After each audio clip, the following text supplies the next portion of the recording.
Hola a todos y bienvenidos a un nuevo análisis del libro de Adiós Princesa, escrito por David Rocasolano. En este vídeo os voy a traer el capítulo número 10, que se titula Los oligarquitas, que viene a ser igual a los amiguitos de Felipe VI, esos amigos que nunca han soportado a Leticia Ortiz y que Leticia Ortiz nunca los ha soportado. Pero en concreto habla no de un amigo, sino de un pariente, que además hace poco que falleció, uno de los primos de Felipe VI. Él empieza este capítulo, además nos trae como siempre anécdotas, y empieza hablando de sus amigos. Dice que los amigos del príncipe, que cuando él escribió ese libro hablaba sobre ellos como príncipes porque es como más los conoció, dice que son unos seres imaginarios y risueños que viven en los mundos de Yuppie. Así es como cataloga a los amigos de Felipe. Pero dice que quien se llevaba la palma, ya vamos a hablar en pasado, él lógicamente hablaba en presente, es del famoso Coco Gómez Acebo, que es sobrino del rey, primo de Felipe VI, o mejor dicho, era. A Coco se le conoce por todas sus hazañas, como él nos dice, múltiples y enormemente heroicas, y de hecho nos cuenta algunas. Yo sí que es cierto que no conocía estas hazañas y me he quedado un poco ojiplática. A ver vosotros qué opináis, que como siempre me podéis dejar todas vuestras opiniones en comentarios. Dice que la última conocida por él mismo es de marzo del año 2011.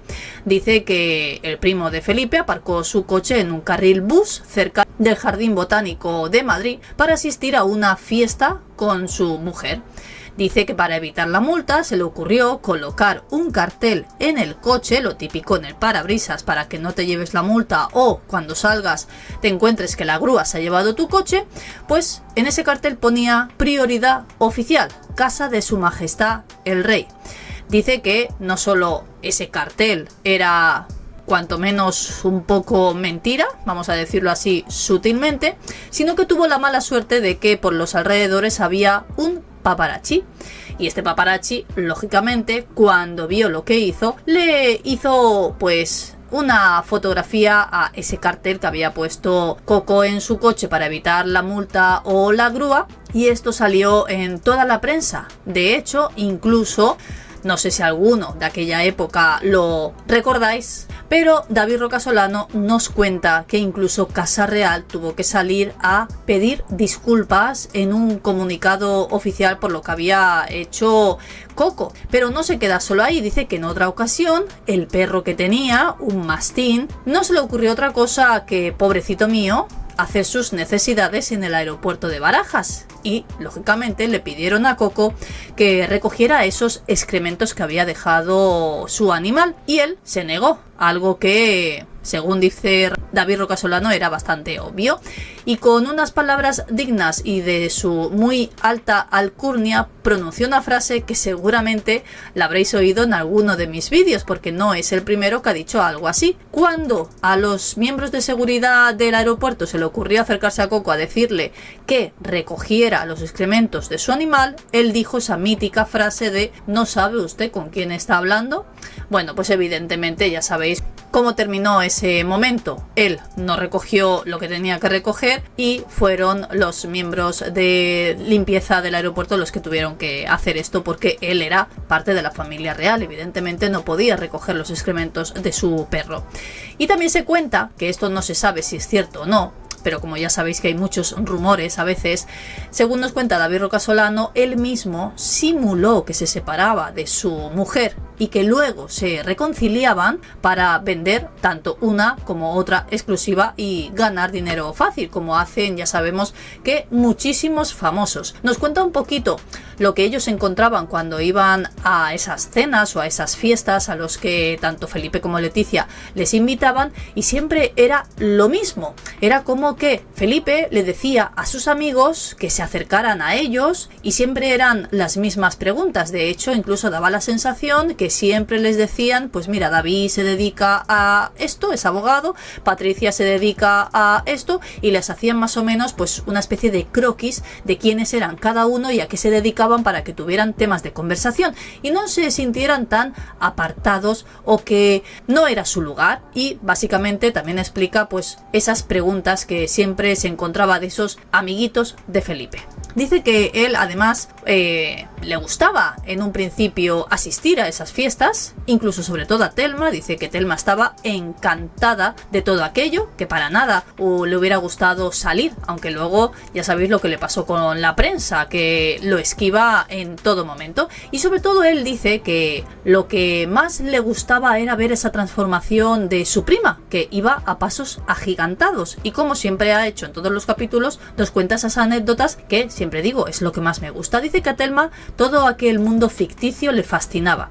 Había entrado a formar parte de él por la puerta grande y no estaba dispuesta a regresar. Pero Leticia, y lo deja con puntos suspensivos, y entonces habla de esos amigos de Felipe. Dice, los amigos de Felipe representaban todo lo que Leticia detestaba antes. Por ejemplo, la hipocresía, la falta de compromiso, el ocio como lugar de trabajo, la más absoluta frivolidad, el desdén hacia los que no son de tu clase, el arribismo, la estupidez, entre otras cosas que seguramente incluso David ni siquiera conociera.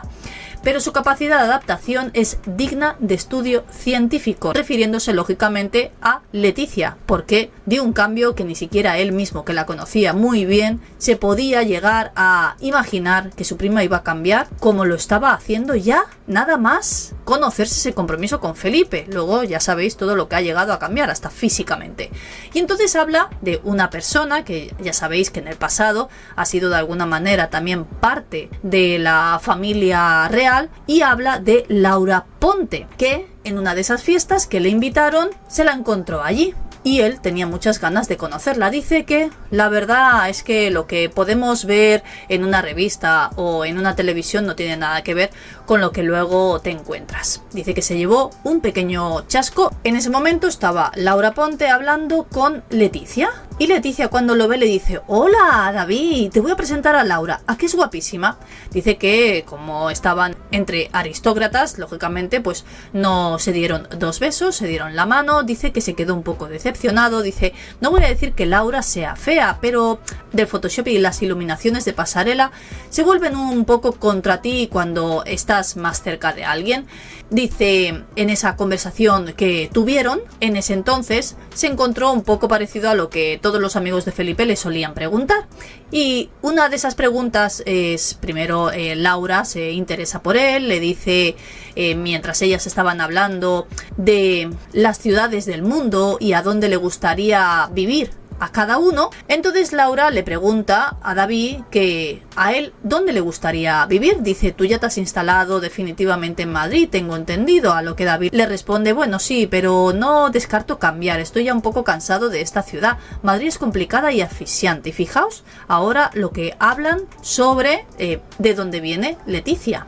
Entonces Laura le replica y le dice que ¿qué dice? Ella, de hecho, si no lo sabéis, es nacida en Galicia y criada en Mieres. Y le dice: Madrid es maravilloso. Enfatiza sus palabras como si estuviera cobrando un anuncio turístico en la capital, y le dice que al principio a ella también le costó acostumbrarse, pero al final se dio cuenta de que antes de venir a Madrid llevaba una vida de provincia. O sea, ¿me entiendes? Como dando a entender que Galicia es poco o era poco para ella. Y entonces Leticia le dice: pues a mí me pasó lo mismo. Aquello estaba bien para unos días, pero es tan, refiriéndose a Asturias. Y entonces David Rocasolano, de alguna manera en este libro, nos dice lo que seguramente Leticia iba a terminar diciendo en aquella frase. Dice: no pronunció la palabra paleto, pero ya se deletreaba en su sonrisa. Laura y Leticia compartieron una carcajada típica de aristócratas para poner fin a la conversación. Dice David que él estaba un tanto pasmado. Dice: mi prima jamás había hablado en esos términos de la tierra de sus padres y nuestros abuelos. Es más, siempre ha dicho que está muy orgullosa de ser asturiana. Dice: otros paletos provincianos, supongo, con el agravante de que se disponía a convertirse en princesa, precisamente princesa de Asturias, como todos ya sabemos. Y hasta él mismo dice que él, sin ser muy patriótico, se siente en ese momento ligeramente ofendido por lo que acababa casi de soltar Leticia. Dice: ¿cómo se sentirían si la hubieran escuchado los asturianos, que agitan esas banderitas y gritan su nombre cada vez que Leticia viaja a tierras asturianas? Una total hipocresía por parte de su prima. Incluso dice que los expertos en Casa Real intentaron encontrar algún tipo de parentesco con alguien noble, algún guerrero, para que ellos no fueran tan plebeyos cuando se relacionaban con la monarquía, pero eso fue imposible. Y entonces cuenta otra pequeña anécdota en la que habla de su padre, Francisco Rocasolano, que dice que es aficionado a la genealogía y que se había gastado bastante dinero en escrutar sus orígenes y que incluso tenía una página web. Pues cuando la Casa Real se enteró de que el padre de David Rocasolano tenía una página web en la que además hablaba sobre todos los antepasados de Leticia, le obligaron a eliminar esa página web. Pero después de esto habla de todo ese cambio de Leticia y de algunas cosas que le llamaron muchísimo la atención. Dice textualmente en ese libro: lo que más le llamó la atención no fue lo que acababa de conocer o escuchar casi de la boca de Leticia, que era prácticamente como que odia Asturias y a los asturianos, sino algo que sucedió después. Dice que para él la más llamativa fue su fulgurante apostasia del ateísmo militante del que había incluso presumido. Vamos, que ella había sido siempre casi una precursora de no ser católico, de ser ateo, y ella, incluso como nos dice David Rocasolano, en algún momento llegó a presumir de ser atea. Dice que una mañana de sábado le llamó para invitarle a comer con un motivo improvisado, ni siquiera sabían cuál era, pero era bastante habitual esas llamadas para invitarles a fiestas, comidas o cenas. A lo que David le contestó: Leticia, hoy no puedo, no creo que me dé tiempo, pero mañana sí, si os va bien. Entonces Leticia le dijo que imposible, tampoco nos da tiempo, ya sabes que todos los domingos a las 12 voy a misa. A lo que David se quedó perplejo, y es más, nos lo dice en esta página del libro: me quedé absolutamente anonadado, ya no solo con el hecho de que tuviera que ir a misa, sino con ese ya sabes, como dando por hecho de que David sabía que Leticia iba todos los domingos a misa, como si lo hubiera hecho toda la vida. A lo que él añade: lo que yo sabía es que Leticia no había pisado una iglesia desde su bautizo, ni siquiera cuando se casó, como sabéis, por primera vez, que lo hizo en un juzgado. Dice, pero mi prima llegaría a superarse, hubo algo más, y esto sí que lo hemos comentado en un vídeo anterior hablando sobre el aborto en casa de Jaime del Burgo. Imagino que lo sabéis, pero si no, aquí nos traen esa conversación completa. Dice que en una cena bastante concurrida, donde se celebraba en casa de Jaime del Burgo, que años después acabaría casándose con Telma, como ya sabéis, y entonces Jaime llevaba una novia en ese entonces que quién sabe si era para pasar desapercibido, porque ya sabéis todos esos altibajos que han habido en la relación de Jaime y Leticia. Y dice que fue precisamente en esa casa donde su prima se superó con toda la hipocresía posible que os podéis llegar a imaginar y que no había visto nunca. Dice, el hecho de que la familia de Jaime tenga un profundo arraigo en el Opus Dei quizá influyó en las palabras de Leticia aquella noche, pero podría haberse quedado callada, sí, hubiera sido mucho mejor. Algunos de aquellos amigos de Felipe, su prima, Felipe, Jaime, su propia novia, e incluso dice que un médico que no sabe ni quién era, estaban entrampados en una casi discusión sobre si es o no lícito abortar cuando el feto tiene algún problema, tiene malformaciones. La opinión mayoritaria era que no había que abortar y que no se puede abortar incluso bajo ninguna circunstancia. Esto ya son opiniones de cada uno. Y entonces había una que decía, mira, mi hijo, o sea, por encima de todas las cosas, venga como venga. A lo que alguien le preguntaba, ¿y si está en peligro la vida de la madre? Y seguía diciendo, bueno, no sé, pues mira, adelante, ¿no? Como dando a entender de que da igual cómo viniera, que tendría el hijo bajo todo concepto. Esto no era Leticia la que lo decía, sino una más de esas amigas de Felipe que estaban en esa fiesta, y como ya nos ha dicho David, estaba muy concurrida. Dice que prefirió no intervenir en esa conversación. ¿Por qué? ¿Para qué? Entonces ya sabía lo que su prima había hecho, que él había sido el que había tenido que eliminar aquellos papeles, imagino que os acordáis. Pero entonces es cuando Leticia habla.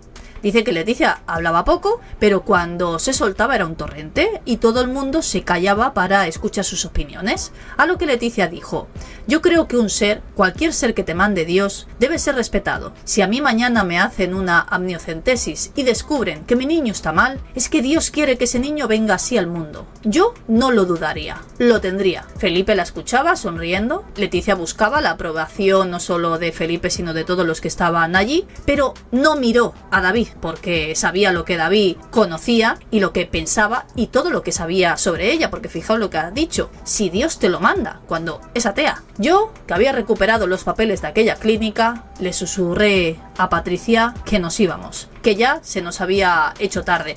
Normal, después de escuchar a tu prima decir aquellas palabras, ya no solo sobre Dios, cuando es una persona completamente cero católica y que además ha abortado sin que ese feto viniera mal, simplemente porque quería abortar, que como he dicho muchas veces cuando hablamos de este tema, cada uno es libre de hacer lo que quiere. Yo en esos temas no me voy a meter, pero claro, cuando tú has abortado sin que ese niño tenga ningún problema, simplemente porque ha sido tu voluntad, y luego encima eres atea, pues bueno, la verdad es que no me extraña que su primo cogiera y se marchara, porque era cuanto menos lo menos llamativo que podía hacer, porque perfectamente la podía haber descubierto allí delante de todos. Pero ¿qué iba a hacer? Pues lo que había hecho durante todo ese tiempo atrás: callarse y dejar que su prima siguiera fingiendo que era una persona perfecta y que era la idónea para Felipe y estar en la monarquía.